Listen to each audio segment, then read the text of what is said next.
Deposit insurance ১ lakh টাকা থেকে বাড়িয়ে ২ লাখ টাকা করা হয়েছে। এর ফলে ব্যাংক সংকটে পড়লেও ৯৫% আমানতকারী তাদের অর্থ ফেরত পাবেন। তাই আমানতকারীদের আতঙ্কিত হবার কারণ নেই।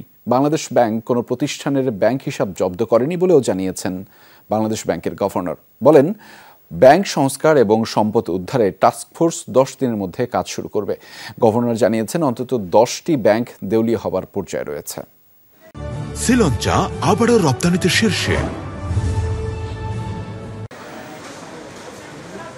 ১.৫ দশকের লুটপাটে খাদের কিনারে অনেক ব্যাংক।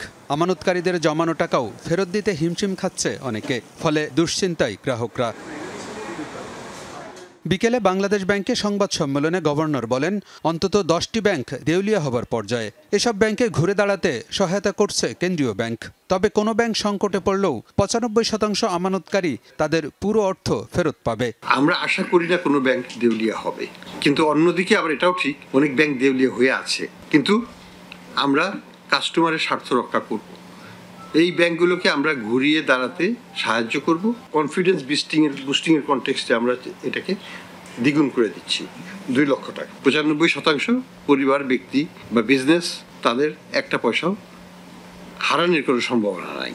শেখ হাসিনার পতনের পর দুর্নীতিবাজ অনেক ব্যবসায়ী এবং রাজনীতিবিদের ব্যাংক হিসাব জব্দ করেছে আর্থিক গোয়েন্দা ইউনিট। তবে কোনো প্রতিষ্ঠানের ব্যাংক হিসাব জব্দ করা হয়নি বলে নিশ্চিত করেন গভর্নর। যারই মালিকানায় হোক না কেন, সেটা এক্সিমকোর হোক, সেটা এসালামের হোক, কোনো প্রতিষ্ঠানকেই আমরা অ্যাকাউন্ট তাদের ফ্রিজ করা হয়নি।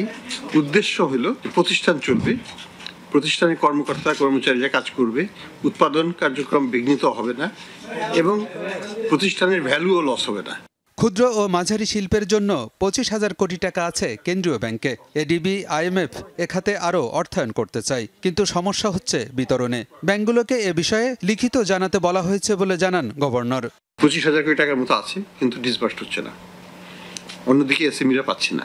এটাকে সলভ করতে হবে। ডোনার্সরাও ফান্ড দিতে চাচ্ছে, ওয়ার্ল্ড ব্যাংক দিতে চাচ্ছে শত মিলিয়ন, এডিবি দিতে চাচ্ছে এসএমই খাতে কয়েকশো মিলিয়ন, কিন্তু আমি যদি ডিসবার্স করতে না পারি তাহলে তো হবে না। গভর্নর বলেন, বাংলাদেশ ব্যাংক সংস্কার এবং বেসরকারি ব্যাংকের সমস্যা ও সম্পদ উদ্ধারে টাস্কফোর্স দ্রুত কাজ শুরু করবে। এসালামের সম্পদ কেনার বিষয়ে আবারও সতর্ক করেন তিনি। যদি কেউ তাদের সম্পত্তি কেনে, তারা নিজ দায়িত্বে কিনবে, এইটার মালিকানার গ্যারান্টি কিন্তু আমরা দেব না। আলমগীর হোসেন, যমুনা নিউজ, ঢাকা।